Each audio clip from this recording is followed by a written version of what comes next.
অনেক সময় ধরে কাঁদলাম। কিন্তু কি মনে করে কাঁদলাম সেটা বুঝে উঠতে পারলাম না। আমি বাবা-মায়ের ১ম সন্তান। তাই সবথেকে আদরের ছিলাম। বাবা আমাকে সবসময় আদর করে বলতো, "আমার পরীটা কই রে?"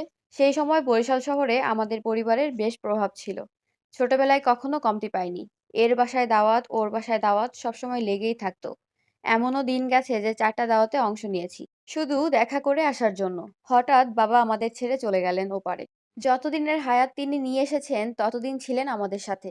অভিযোগ তো অনেক জমা আছে বাবার সেই ছোট্ট পরিটার, কিন্তু অভিযোগ কার কাছে করব?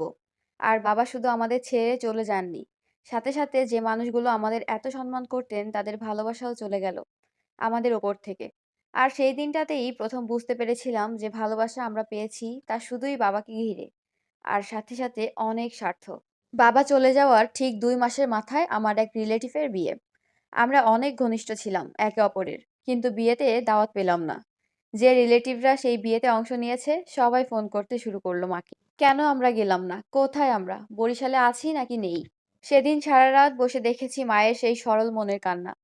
আপনারা লেখাটা পড়ে ভাবতে পারেন, দাওয়াত পাইনি বলে কাঁদছি, কিন্তু দাওয়াতের জন্য নয়। একই দালানে সবাই আনন্দ করছে। আমি, মা আর ছোট ভাই উৎস তখন বাসার এক কোণে।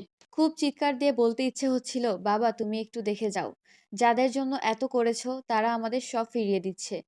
বাবা আমাদের জন্য অনেক কিছু রেখে গেছেন। দাদা ভাইয়ের অনেক আছে, কিন্তু কিছুই গোছানো না। কে বুঝেছেন যে এত অকালে উনি চলে যাবেন আমাদের ছেড়ে? আর দাদার সব সম্পত্তিতে চাচা ফুফুদের ভাগ আছে। মায়ের খুব অল্প বয়সেই বিয়ে হয়েছে, পড়াশোনার সুযোগ পায়নি।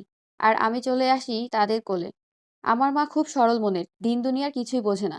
সে যে নিজের ভয়েস রেইজ করবে বা তার সেটা রেইজ করার অধিকার আছে সেটা তার ধারণার বাহিরে। কখনো তার সেই সাহসটাই ছিল না যে তার শ্বশুরকে বলবে, বাবা আমাদের সম্পত্তিটুকু আমাদের বুঝিয়ে দেন। আর উৎস তো তখন অনেক ছোট। আমরা ২ ভাই বোন তখন পিচ্চি পিচ্চি। আমাদের পড়ালেখার খরচ তখন একদম হিসাব করে টাইটাই দেওয়া হতো মায়ের হাতে। কিছু খেতে ইচ্ছা করলেও বলতাম না, যাতে উৎস যেটা চায় সেটা সে পায়। আমার দিক থেকে একটু কম হলেও সমস্যা নেই। বাবা মারা যাওয়ার পর থেকেই বিয়ের প্রস্তাব আসা শুরু করে। এই রিলেটিভ ওকে আনে, ওই রিলেটিভ একে আনে। সেই সময় আমি ১ম ভয়েস রেইজ করেছি যে আমার বয়স কম। বাবা মারা গিয়েছে তাতে কি হয়েছে? বাবার আর আমার স্বপ্ন তো মারা যায়নি। ওইদিন কথাটার খুব মাইন্ড করেছিল আমার কাছের লোকজন। বড়দের মুখে মুখে কথা, আমি আর মানুষ হব না। আর সেই থেকেই রটানো হয় কত কথা। সারাদিন নাকি ছেলেদের সাথে ঘুরি, আমার বন্ধু-বান্ধব সার্কেল ভালো না। পর্দা করি না, আরো কত কি। মেয়েটা নিশ্চয়ই প্রেম করে, না হলে এত ভালো প্রস্তাব ফিরিয়ে দেয়? আর প্রতিদিন এভাবেই বাসায় অভিযোগ আসা শুরু করে। কিন্তু আমার ভয়েস রেইসে যে সবাই এইভাবে রিঅ্যাক্ট করবে বুঝতে পারিনি। আমার মা এত অভিযোগ শুনতে শুনতে বলল, তুই আমাকে ছুঁয়ে বল, এই সব অভিযোগ কি সত্যি? আমি মাকে ছুঁয়ে বললাম, না মা, সব মিথ্যে। আমি তো স্কুল আর বাসা বাদে কোথাও যাই না। এই বলে জড়িয়ে ধরে কান্না শুরু করলাম মায়ের সাথে। ওই দিনের পর থেকে মা আমার সাথে নিয়মিত কোচিংয়ে যেত। আবার এসে বাসার সব কাজ করত। হঠাৎ দাদাভাই অসুস্থ হয়ে পড়েন। সেই থেকেই কোচিংয়ে যাওয়া বন্ধ করে দেন মা। কারণ তাদের সেবা যত্ন করতে হবে মাকেই। তখন থেকেই একা একা চলা শুরু করলাম। একটা ফ্রেন্ড বলল ওই স্টুডেন্ট পড়ায়। আমি বললাম, আমাকে একটা খুঁজে দিবি? আমিও শুরু করতে চাই। বেশ একজন খুঁজতে গিয়ে দুজনকে পেয়ে গেলাম। কেজিতে পড়ে, খুব অল্প টাকা বেতন। কোচিংয়ে পড়া আমার ভালো লাগতো না, কিন্তু বাসা থেকে কথা ছিল কোচিংয়ে পড়তেই হবে। তাই কোচিংয়ের এই সময়টাতে স্টুডেন্ট পড়াতাম লুকিয়ে লুকিয়ে। আর সেই টাকা জমিয়ে উৎসকে নিয়ে যেতাম ঘুরতে।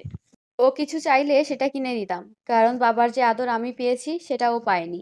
বাবার আদরটা দিতে না পারলেও ওর যাতে কখনো আফসোস না হয় সেই চেষ্টাটাই করতাম সবসময়। এভাবেই ৩ মাস চলল। হঠাৎ বাজারে দাদা ভাইয়ের সঙ্গে স্যারের দেখা। স্যার তো বলল রোজা আসে না কেন? এরপর কি হতে পারে যারা ফেস করেছেন তারা বুঝবেন। শুরু হয়ে গেল বাসায় বিচার সালিশ। যেহেতু সত্যিই আমি কোচিংয়ে যাইনি তাই আমার জোর গলায় কথা বলার কোনো মুখ ছিল না। আর কোচিংয়ের টাকাও বন্ধ করে দিয়ে বলল, তুই তো সব পারিস, তাহলে কোচিংয়ে পড়ার তো আর কোনো দরকার নেই। টিউশন ২টাও বাদ দিতে হলো। এখন স্কুল আর বাসা। স্কুলে আমি অনেক পপুলার ছিলাম নাচের জন্য। ও ক্লাস 3-তে আমি নাচের জন্য জাতীয় পুরস্কার পেয়েছিলাম। তখন থেকেই নিজে নিজে সাজতাম। আর আমার সঙ্গে যারা নাচ করতো ওদেরকেও সাজিয়ে দিতাম। যাই হোক, এই গল্পটা হচ্ছে তাহসান ভাইয়ের সদ্য বিবাহিত স্ত্রী রোজা আহমেদ আপুর। খুব সাধারণ একটা মেয়ে থেকে রোজাস ব্রাইডাল মেকওভারের রোজা আহমেদ হয়ে ওঠার গল্প। ভিডিওটা অনেক বেশি লং হয়ে যাচ্ছিল, তাই ফুল গল্পটা আপনাদের সঙ্গে শেয়ার করতে পারলাম না। আল্লাহ হাফেজ।